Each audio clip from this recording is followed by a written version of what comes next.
Bismillahirrahmanirrahim. Assalamu alaikum, dear students. Today we are going to study chapter number 2, Organization of Life, lecture number 8. Today our topic is Endoplasmic Reticulum.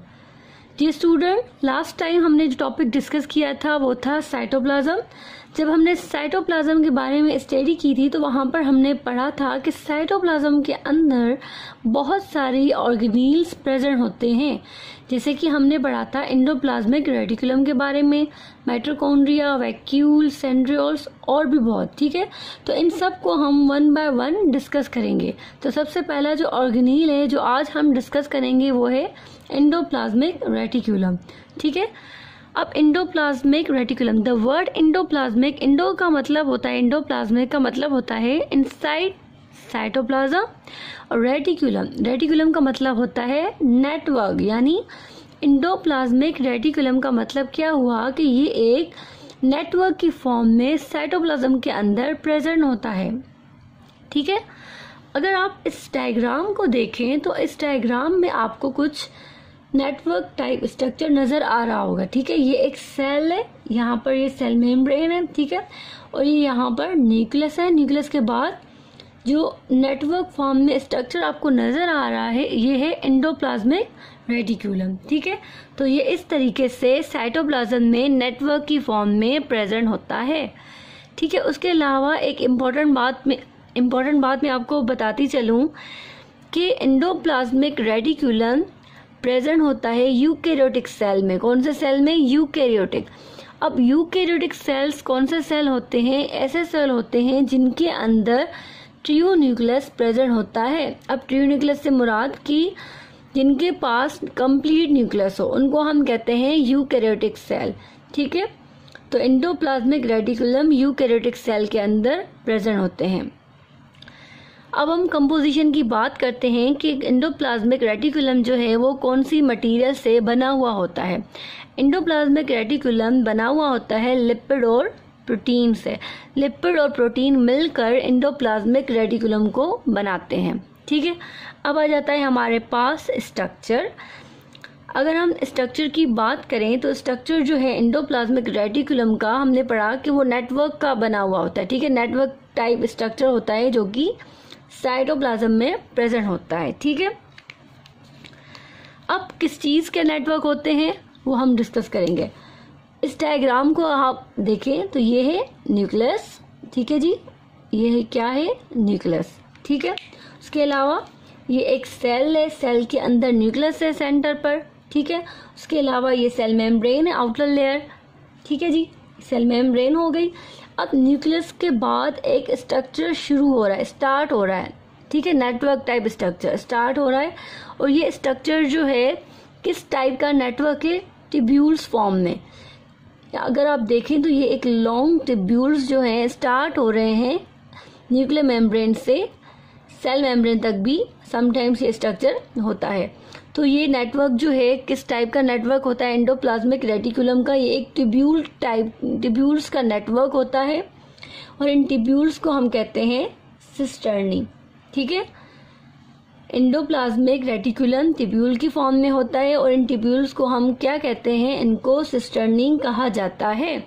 और इन cisternae के अंदर जो reason होता है, अगर आप inside देखें, ये वाइट स्पेस आपको नजर आ रहा है, ये जो इनसाइड का रीजन होता है इस रीजन को हम कहते हैं सिस्टर्नल स्पेस या फिर ल्यूमेन. ठीक है, ट्यूब्यूल्स को क्या कहेंगे? सिस्टर्नी. और ट्यूब्यूल के अंदर जो रीजन होता है उसको हम कहते हैं सिस्टर्नल स्पेस या फिर ल्यूमेन. ठीक है जी, तो ये हो गया एंडोप्लाज्मिक रेटिकुलम का स्ट्रक्चर. ठीक है, लॉन्ग ट्यूब्यूल्स होते हैं जिनको हम सिस्टर्नी कहते हैं. ठीक है, ट्यूब्यूल्स होते हैं जिनको क्या कहते हैं? सिस्टर्नी. इनसाइड द रीजन जो होता है उसको हम क्या कहेंगे? ल्यूमेन या फिर सिस्टर्नल स्पेस. ठीक है जी, अब स्ट्रक्चर के बाद आ जाते हैं टाइप्स. एंडोप्लाज्मिक रेटिकुलम के दो टाइप्स होते हैं. एक होता है स्मूथ एंडोप्लाज्मिक रेटिकुलम, दूसरा होता है rough endoplasmic reticulum. Smooth endoplasmic reticulum को हम SER भी कहते हैं और रफ एंडोप्लाज्मिक रेटिकुलम को हम RER भी कहते हैं। ठीक है जी, ये इनके शॉर्ट फॉर्म है। अब स्मूथ एंडोप्लाज्मिक रेटिकुलम नाम से ही जाहिर है कि ये इसकी स्मूथ अपीयरेंस होती है। ठीक है, इसके ऊपर ये नॉन ग्रेनुलर होते हैं, मतलब कि इसके ऊपर राइबोसोम जो है वो प्रेजेंट नहीं होते। ठीक है, इनकी स्मूथ अपीयरेंस होती है। ठीक है, उसके बाद अगर हम रफ एंडोप्लाज्मिक रेटिकुलम को देखें तो रफ एंडोप्लाज्मिक जो है ये ग्रेनुलर स्ट्रक्चर होता है इनका, मतलब कि इनके ऊपर इनके सरफेस पर राइबोसोम्स जो हैं वो प्रेजेंट होते हैं। अगर आप एंडोप्लाज्मिक रेटिकुलम के डायग्राम को देखें तो ये है स्मूथ एंडोप्लाज्मिक रेटिकुलम। ये ट्यूब्यूल्स आप देखें तो इनके ऊपर कोई भी राइबोसोम्स प्रेजेंट नहीं है, ये एक स्मूथ स्ट्रक्चर है, नॉन ग्रेनुलर। तो ये है स्मूथ एंडोप्लाज्मिक रेटिकुलम। और दूसरी तरफ अगर आप इन ट्यूब्यूल्स को देखें तो इनके ऊपर कुछ छोटे छोटे सर्कुलर स्ट्रक्चर प्रेजेंट है, ये है राइबोसोम्स। ठीक है, कुछ सर्कुलर स्ट्रक्चर प्रेजेंट है, ये क्या है, ये है राइबोसोम्स। ठीक है, तो ये राइबोसोम्स प्रेजेंट है इन ट्यूब्यूल्स के ऊपर, तो इनको हम कहते हैं रफ एंडोप्लाज्मिक रेटिकुलम, जिनका स्ट्रक्चर ग्रेनुलर होता है। ग्रेनुलर क्यों होता है? क्योंकि इनके ऊपर सर्कुलर स्ट्रक्चर राइबोसोम्स प्रेजेंट होते हैं। ठीक है, तो ये हो गए दो टाइप एंडोप्लाज्मिक रेटिकुलम के। अब हम आगे स्टडी करते हैं इनके फंक्शंस को। ठीक है जी, अब आ जाते हैं एंडोप्लाज्मिक रेटिकुलम के फंक्शंस। ठीक है, सबसे पहले जो है हम पढ़ेंगे SER स्मूथ एंडोप्लाज्मिक रेटिकुलम के फंक्शंस। तो स्मूथ एंडोप्लाज्मिक रेटिकुलम का सबसे पहला जो फंक्शन है वो है synthesis of lipid. Smooth endoplasmic reticulum क्या करता है, उसके अंदर लिपिड्स की फॉर्मेशन होती है। ठीक है, लिपिड की सिंथेसिस जो है स्मूथ एंडोप्लाज्मिक रेटिकुलम में होती है। कौन कौन से लिपिड की सिंथेसिस होती है? Phospholipids and cholesterol.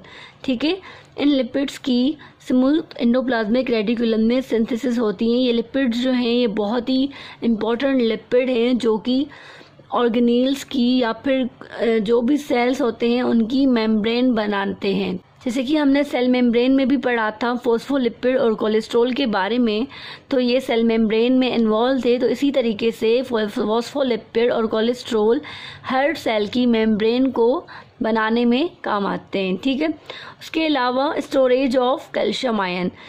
Smooth endoplasmic reticulum में कैल्शियम आयन की स्टोरेज होती है। ठीक है, कैल्शियम आयन जो है ये बहुत ही ज़रूरी होते हैं मसल्स के लिए, क्योंकि मसल सेल के अंदर कैल्शियम, ठीक है, तो मसल सेल के अंदर अगर कैल्शियम आयन्स नहीं होंगे तो उनके अंदर कंट्रैक्शन और रिलैक्सेशन मसल्स की नहीं होती। तो इसीलिए smooth endoplasmic reticulum calcium ion को स्टोर करता है। ठीक है, उसके अलावा स्मूथ एंडोप्लाज्मिक रेटिकुलम का एक और फंक्शन है, वो होता है detoxification of drugs and poison. हमारी बॉडी में कुछ केमिकल्स और पॉइजन जो हैं वो अक्यूमुलेट हो जाते हैं, जमा हो जाते हैं। तो स्मूथ एंडोप्लाज्मिक रेटिकुलम का ये फंक्शन है कि वो उन केमिकल्स को, उन पॉइजन्स को हमारी बॉडी से रिमूव करता है। ठीक है, और हमें उनके पॉइजन से, उनके जहर से, जहरीले इफेक्ट से हमें प्रोटेक्ट करता है। तो ये इसका बहुत ही इम्पोर्टेंट फंक्शन है।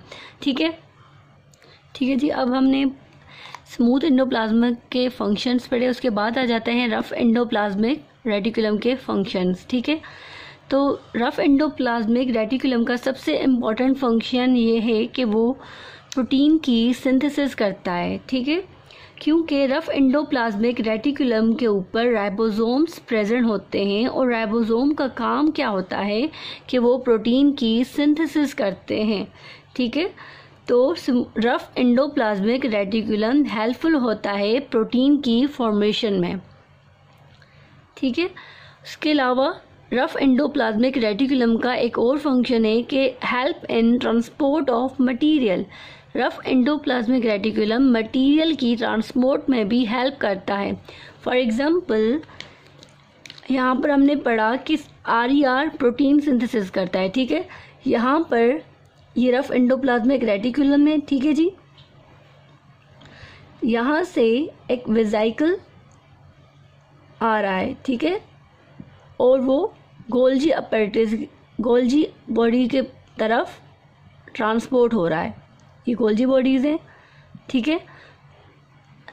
तो अब क्या हो रहा है, ये हमारे जो है रफ एंडोप्लाज्मिक रेटिकुलम है। रफ एंडोप्लाज्मिक रेटिकुलम से एक वेजाइकल जो है वो गोल्जी बॉडीज़ की तरफ ट्रांसपोर्ट हो रहा है, ठीक है। इस वेजाइकल के अंदर प्रोटीन है जो कि रफ एंडोप्लाज्मिक रेटिकुलम ने सिंथेसाइज की है, ठीक है। अब ये प्रोटीन जो है ये गोल्जी बॉडी के पास जा रही है, क्यों जा रही है? मॉडिफिकेशन के लिए, ठीक है। अब मॉडिफिकेशन का मतलब क्या होगा यहाँ पर कि जब ये प्रोटीन गोल्जी अपैरेटस के पास जाएगी तो गोल्जी बॉडी क्या करेगी, इस प्रोटीन को मॉडिफाई करेगी। कैसे मॉडिफाई करेगी कि वो प्रोटीन के साथ कार्बोहाइड्रेट को ऐड करेगी और फिर वो ग्लाइकोप्रोटीन में कन्वर्ट हो जाएगा। फिर ये ग्लाइकोप्रोटीन जो है ये किसी मेम्ब्रेन के साथ अटैच हो जाएगी और फिर अपना काम करेगी। फिर ये जो है यूज़फुल बन जाएगी, ठीक है। यहाँ पर जो प्रोटीन बनी थी वो यूज़फुल नहीं थी, जब वो गोल्जी बॉडी में गई तो वो मॉडिफाई हुई और यूज़फुल बनी, ठीक है। तो इसलिए वो ये भी काम होता है रफ एंडोप्लाज्मिक रेटिकुलम का। तो डियर स्टूडेंट, आज हमने क्या पढ़ा? हमने एंडोप्लाज्मिक रेटिकुलम के बारे में पढ़ा कि वो क्या होता है, उसका स्ट्रक्चर, फंक्शन और कंपोजिशन, ठीक है। डियर स्टूडेंट, अगर आपको कुछ भी क्वेश्चन हो, अगर कोई चीज़ आपको समझ में ना आई हो तो आप कमेंट में अपना क्वेश्चन कर सकते हैं ताकि मैं आपका वो प्रॉब्लम सॉल्व कर सकूं।